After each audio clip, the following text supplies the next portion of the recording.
Choctaw Bigfoot, Midnight in the Mountains by Tim Tingle. Blame my Uncle Kenneth. Everybody else does. Saturday afternoon, sitting under the trees in the backyard of Mama, my Choctaw grandmother. The family was gathered for our weekly Saturday meal. Dozens of cousins and aunts and uncles and everybody kin to us. Barbecue cooked on the grill, beef and chicken and fat sausage links, my favorite. You know better than to listen to anything that man says, said my mother, sliding the glass patio door open and hollering loud enough for everybody to hear. My little cousin Cindy had just run in the house screaming about some swamp creature from Mississippi. But Uncle Kenneth said, I don't care what your Uncle Kenneth says now or 20 years from now. Uncle Kenneth sat on a chair by the fish pond with his head resting on his chest. He was pretending to be asleep, but nobody bought it. As soon as my mom stepped inside to check on her pot of beans, Kenneth smiled and waved a finger at me. The other grown-ups looked at each other and shook their heads.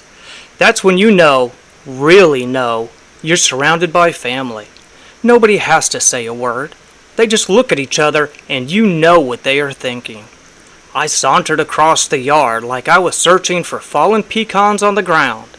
When I reached Uncle Kenneth, I sat down by his chair and I wrapped my arms around my knees. You know, your mother's a smart lady, Uncle Kenneth said. I looked up at him and I waited. He didn't say anything, but the way he looked to the house and back at me told me, but she doesn't know everything. He didn't say it, he Choctaw said it. We're Choctaws and we have our own ways, trust me. I laughed and nodded a Choctaw yes. So, I already told you about the Bopoli, those Choctaw little people, Uncle Kenneth said, and you know not to trust them. They aren't going to go hurt anybody, no broken arms or sliced off fingers. That's not what they're about. They're funny, aren't they, Uncle Kenneth? That's right, Turtle Kid, he said. The Bopoli like to play jokes. And they can be invisible when they want to, so they're really good at joke playing. You don't mind me calling you Turtle Kid, do you? No, I like that name. Good, that'll be your Choctaw name from now on. So anyway, the Bopoli were following a family down the road. They might have been driving a wagon pulled by horses, or maybe a car, I can't remember. I think it was a car, 'cause it happened last year, I said. And it was in those Oklahoma Kiamichi Mountains, and it was almost midnight. You know the story? No, sorry, I said, zipping my fingers across my mouth, the Choctaw sign for, I'll shut up. Hoke, then. But it was last year, and it was the Kiamichi Mountains, and it was near midnight, so the night creatures were prowling. The driver, Mr. Chukma, pulled to the side of the road. He spotted a clearing under the trees and thought it would be a good place to spend the night. He stepped from the car, getting ready to open the door for his wife and wake up his 3 kids. That's when he heard it. I wanted so bad to ask, heard what? But I'd already zipped my mouth shut. Instead, I leaned forward. Yes, Uncle Kenneth whispered, looking about the yard and making sure nobody else heard what he was about to say. That's when he heard it. I nodded slowly. Pow! He hollered, slapping his hands together. I fell over backwards, and everybody within a mile laughed so loud my mother stuck her head through the back door again. Don't say I didn't warn you, she said. More laughter. Pay no attention to them, Turtle Kid, said my dear uncle. I want this to be a story you'll never forget. I sat up and said quietly, You don't have to worry about that. Chukma. Good. Now where was I? Oh, so Mr. Chukma heard the pow noise and he jumped back in the car. He pulled his wife close to him and told his kids to get down on the floorboard and stay quiet. They didn't have long to wait. Mr. Chukma was leaning over the seat and assuring his kids that everything was going to be all right, so he had his back turned to the front windshield. Mrs. Chukma tapped him softly on the shoulder and whispered, You need to look. Mr. Chukma was about to ask, What is it? but he didn't get a chance.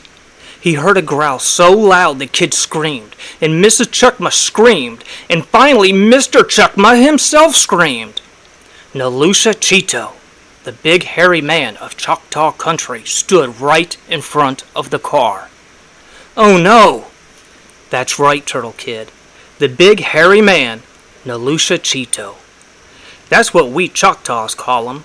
He circled the car, waving a log so big no human could have carried it, but he swung it back and forth from his shoulder to his palm, slapping it like a foot-long ruler like you have in school. By now, dozens of cousins had scooted around me, sprawled about on the ground and listening. Uncle Kenneth took a long, deep breath, and when he leaned forward again, the world changed. No longer were we in the backyard of Pasadena, Texas, the good backyard of my Choctaw grandmother. No, we were in the dark, deep woods of the Oklahoma Kiamichi Mountains, clinging to each other and praying that the Choctaw Bigfoot, the Nalusha Cheeto, would please go away. Now, I'm not going to tell you he smashed the hood of that car so hard he cracked the engine block and they couldn't drive away, but that's what happened. And when he finished with the hood, he flung the log at the windshield and glass went scattering everywhere. "Oh no!" shouted dozens of cousins. Now, I'm not going to tell you that Mr. Chuckma and his family lost fingers and eyeballs and noses and ears with all that glass flying about, because that's not what happened. No, they had old Choctaw blankets wrapped around them so they were safe. Well, not entirely safe. Mr. Chuckma flung open his door, and Mrs. Chuckma dragged the three kids out of the car, and just in time. Nalusha Cheeto jumped on the smashed hood and pounded the roof of the car with his log. The Chuckmas fled to the woods and hid behind a big boulder. They wrapped one big blanket over themselves and shook and shivered under it. Nalusha Cheeto climbed from the car and looked for the Chuckmas, didn't he? I asked. I was laying on the ground now with my face buried in the green grass. I whispered so softly not a single blade of grass moved. "Yes, he did," said Uncle Kenneth. "He ran across the road and struck everything in his way. He knocked down a tree where a mountain lion slept, but even the mountain lion didn't want to fight in a loose Cheeto, not at midnight, so he leapt to the ground and ran away. Then everything grew quiet, real quiet. Strange and quiet, like you never know living in the city. Nothing moved, no birds, not even crickets chirping, nothing. Nalusha Cheeto had scared every living thing in the woods, and he liked it. He knew that when the Chuckmas moved, even a tiny little step, he'd hear 'em. He sat down, pulled out a corncob, and ate a few bites. Uncle Kenneth turned to me and asked, "I bet you thought I forgot all about those Bapoli." I shook my head no, then lowered my chin to my chest and waited. Like the Chuckmas, we all waited. Yes, those Bapoli, the Choctaw little people, they always seem to show up when they're least expected. And who's going to be looking for the funny Bapoli when Nalusha Cheeto is smashing cars and trees and everything in sight? But anyways, they floated above the trees he leaned against. Floated? I asked. "Oh yes, Turtle Kid. They can appear and disappear and time travel and do anything they want to, those Bapoli. They floated above him and started making chirping noises like little birdies. And, oh, did that make Nalusha Cheeto mad. He threw his corncob at the birdies, but they kept on chirping. So he climbed the tree, dragging his log behind him. Halfway up the tree, 30 feet high, the chirping stopped. He grunted a few times and looked up and down and all around. The Bapoli started chirping again on the end of the limb. Now, Nalusha Cheeto, I don't care what they tell you, is not no idiot. No, he isn't. He knew not to climb out on the limb, heavy as he was. But he did scoot a few feet away from the trunk, and he did stretch his log out to the end of the limb. Then he stood up, careful not to lose his balance and fall, and slowly lifted the log over his head, ready to smash those chirpy birdies.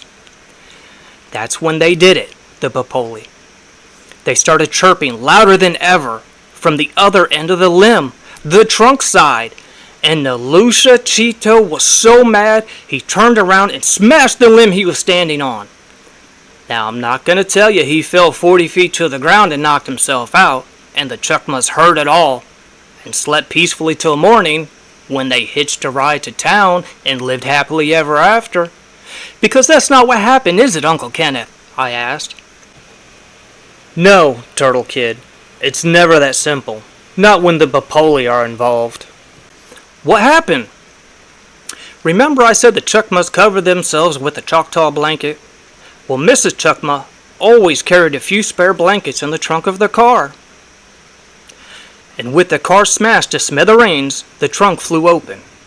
The Bapoli spotted the extra blankets, and while one Bapoli was chirping like a bird, the others hurried across the road and grabbed a beautiful blue Choctaw blanket. They flew to the base of the tree and stretched it wide like a trampoline. We all, myself and dozens of cousins, leaned back and raised our eyebrows in disbelief. Like, Hoke, never gonna happen. Nalusha Cheeto had to weigh at least 1,000 pounds, and a few little people could never catch him and bounce him like a kid on a trampoline. I know what you're thinking, Uncle Kenneth said. You're thinking, how could they cross the road without a crossing guard? We all gave him a big, authentic Choctaw laugh and let him go on with his story. So when Nalusha Cheeto cracked the limb he was standing on and fell 77 feet to the ground, he spun around and around, brushing away the clouds and swiping at the moon. But nothing stopped his fall. He hit the blanket like a boulder from the sky as four strong-willed Bapoli yanked hard at the four corners. Luckily, Mrs. Chukma had a mighty fine recipe for Nalusha Cheeto stew in her cookbook. Unluckily, she left the cookbook in her kitchen drawer in McAllister. Luckily, she memorized the recipe for just this occasion.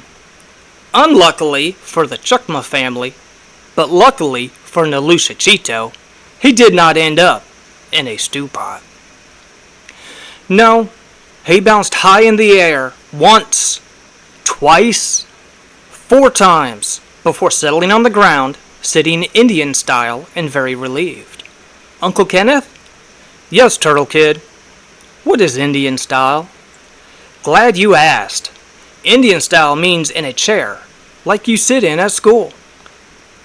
The Bapoli found a flimsy folding chair in the car trunk and had it ready for Nalusha Cheeto. Hoke, just wondering. And once he realized he wasn't going to die, Nalusha Cheeto was madder than he'd ever been in his life. He jumped out of the chair and flung it so high it sailed over the Red River and all the way to Love Field Airport in Dallas. It came so close to hitting the wing of a plane, it was mistaken for a drone. The Chukmas watched everything, peeking over the boulder and hoping Nalusha Cheeto would live, but maybe be knocked out for a few days. When he stood up, Mr. Chukma hollered, "Balili, run!" And that's what they did, downhill to the state park. Nalusha Cheeto heard the shouting and chased the Chukmas. He ran across the road, first looking to his right, then to his left to make sure no cars were coming. Paths cut through the trees and made it easier to run, even on a dark midnight. Of course, the path was covered with sleeping rattlesnakes, a family of porcupines, and a mountain of scorpions, but nothing serious. But this was a park the Chukmas did not know. They'd never camped here. They only knew they had to make it to park headquarters before Nalusha Cheeto caught them.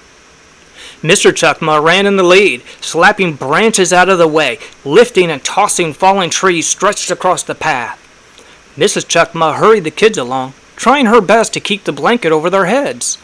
She was scared to blazes, but she acted brave for the kids. All of a sudden, the path split. One fork curved to the left, the other to the right.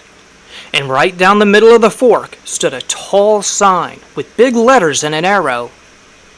On any day but today, or tonight, the sign read, "Downhill to Lakeside Picnic Grounds, left," and the arrow at the top of the sign pointed left. But not tonight, you see. Those Popoli were having too much fun to quit, so they switched the arrows, pointing them in the wrong direction. Tonight, the sign read, "Downhill to Lakeside Picnic Grounds, left," but the arrow pointed right. So the Chukmas ran faster to the left. When they came to the next fork, the sign read, "Downhill to Lakeside Boat Dock, right," but the arrow at the top of the sign pointed left. Ignoring the arrow, they ran downhill to the right. Finally, after dodging rattlesnakes and scorpions, they spotted the sign they were looking for. Park Ranger Headquarters, downhill right. But the arrow at the top of the sign pointed left. The Chukma family turned right and ran like their lives depended on it. They skidded and rolled and didn't stop till they came to the bottom of the hill. But they weren't safe yet. They still had to cross the picnic grounds and the parking lot, and they knew how fast Nalusha Cheeto could run. "He was right behind them," I said. "No, Turtle Kid, he was 2 miles away running in the wrong direction." "I'm confused," said Tricia, my younger cousin. "Like, duh," said Keith, the smartest cousin.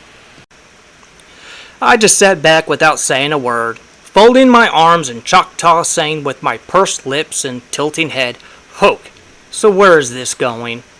Uncle Kenneth pretended not to notice me, but I saw a smile creeping over his face. But if the Chukmas were gonna make it alive and not into the belly of Nalusha Cheeto, they had to make sense out of this confusion.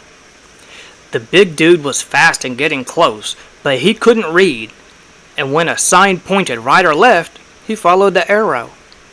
Didn't matter what the sign said, he followed the arrow. "How did the Chukmas know which way to go?" I asked. "If the arrow pointed the wrong way." "Glad you asked," said Uncle Kenneth. "I didn't tell you about the Chukma's kids yet. They were smart young'uns, real smart. Mary Chukma was 12 years old and she loved geography. Whenever they traveled, she always carried a state map. And did it come in handy on this night?" "How could she read in the dark?" Keith asked. "Thank you for asking," Uncle Kenneth said. "Ricky Chukma, Mary's little brother, had a camper's manual which he had read from cover to cover. It advised what to carry in case a Nalusha Cheeto smashed your car and you were stranded in the woods at midnight. He remembered Chapter 2, the importance of flashlights in the dark, so of course he carried a flashlight. With Ricky shining the light and Mary reading the map, the Chukmas knew which way to go. They dashed across the parking lot to the park headquarters, pounded on the door, and a park ranger ushered them inside to safety. "What happened to the car?" Keith asked. "I am assuming it was totaled." "You assume right," said Uncle Kenneth. "But the rearview mirrors were still good. So all Choctaw State Insurance replaced the Chukma car with a super cool minivan." I couldn't let him get away with that. I covered my eyes with my hands and shook my head, Choctaw telling him, "My mom is right. You can't believe a word Uncle Kenneth says." "Excuse me, Uncle Kenneth," said Keith, and the academic tone of his voice made everyone pause and look his way. "Yes, my nephew Keith, son of my brother Billy," said Uncle Kenneth. Sarcasm, I whispered in my fist, rocking back and forth. "I am pondering the fate of the campers who arrived the next day," said Keith. "Nice families who could not read, or possibly read in another language." "You're forgetting," Uncle Kenneth replied. "Those Popoli think of everything. They of course switched back the arrows, so if there are no more questions—" "But what happened to Nalusha Cheeto?" asked sweet little cousin Cindy, waving her tiny hands in the air. "He is people too." "Glad you asked," Uncle Kenneth said, glancing at his watch and blowing his cheeks into one huge, "I am not believing this," Choctaw bubble. "Yes, Nalusha Cheeto is people too, but he found himself running uphill till he came to the 20-foot-long boulder stretched over the lake, 97 feet below. The sign clearly said, 'Do not walk on the overlook. It is cracked, ready to fall, and we do not have the staff to provide a lifeguard if you cannot swim, or even if you can swim. But Nalusha Cheeto can't read, Uncle Kenneth, Cindy chirped. No, sweetheart, he cannot. He ignored the warning and stepped onto the overlook. He heard the cracking sound, lost his balance, and fell kicking and screaming into the lake. Kicking and screaming? Asked Tricia. It's called a cliché, replied Keith. I don't like this, said a determined little Cindy. Wait, hun, it's not over yet, said Uncle Kenneth. A group of anthropologists seeking proof of Nalusha Cheeto was real were paddling their canoe around the lake. When they saw not only the skeletal structure of the creature, but the actual creature, they leapt overboard. Nalusha Cheeto climbed into the canoe and paddled safely to shore. Why were they paddling around at midnight? Keith asked. And did they live or drown? Asked Tricia. Yeah, Uncle Kenneth. And what kind of creamer did the park ranger serve the Chukmas in their coffee? I inquired. Uncle Kenneth stood up, looming 6 feet above me and my dozens of cousins. He took a deep breath and bellowed, "The end!" Like good little Choctaw kids, me and my dozens of cousins all clapped and slapped Uncle Kenneth on the back. Good story, we told him. Wait, he said, holding his palm aloft. What could the Chukmas do that the Nalusha Cheeto could not? What saved this family's life? Turtle Kid knows, I said, raising my hand. Yes? I stood up and lifted my palm to Uncle Kenneth in a sign of high respect. Then I turned to my dozens of cousins. Our dear and wise Uncle Kenneth has told us a tale of meaning. The Chukma family can do many things Nalusha Cheeto cannot. But the greatest of these, my dozens of cousins, the greatest of these things is that they can, each and every one of them, tie their own shoelaces. Jaws dropped and no one said a word. If they couldn't tie their shoelaces, they would have tripped on the path, and who knows what would have happened. Is there anything else they could do that the Nalusha Cheeto couldn't? Asked Uncle Kenneth. Anything? Well, Hoke, they could read. Mary Chukma could read, and so could her brother Ricky. They could read in the dark with flashlights. They could read even while they ate hamburgers. And French fries, shouted Cindy, with lots of ketchup. But they were always careful never to drip ketchup on the pages of the book, Keith said. Nobody wants to read a book with ketchup between the pages. I told you never to listen to your Uncle Kenneth, my mother shouted, standing in the doorway with her hands on her hips. Is he telling you to pour ketchup on your books? No! We all shouted, protecting our new and funniest favorite teacher, Uncle Kenneth. Mother closed the door and stepped inside, and I thought, for just a moment, that I saw her smiling. Hoke, Uncle Kenneth, I asked. How do you know so much about Nalusha Cheeto? Nalusha Cheeto, the Choctaw Trail of Tears, the Choctaw Code Talkers of World War I know all about Choctaws, today and long ago. And other Indian nations, too. Anybody want to guess how? Turtle Kid knows, I said. I'm sure you do, said Uncle Kenneth. I'm sure you do. You know all about Choctaws because my mother read to you when you were a little kid. Uncle Kenneth gave me a quiet, are you crazy, Choctaw stare. Then his lips crawled into a grin. Or maybe, he said, I learned to read before I learned to tie my own shoelaces. No way, shouted my dozens of cousins, and we circled my Uncle Kenneth for one big Choctaw hug.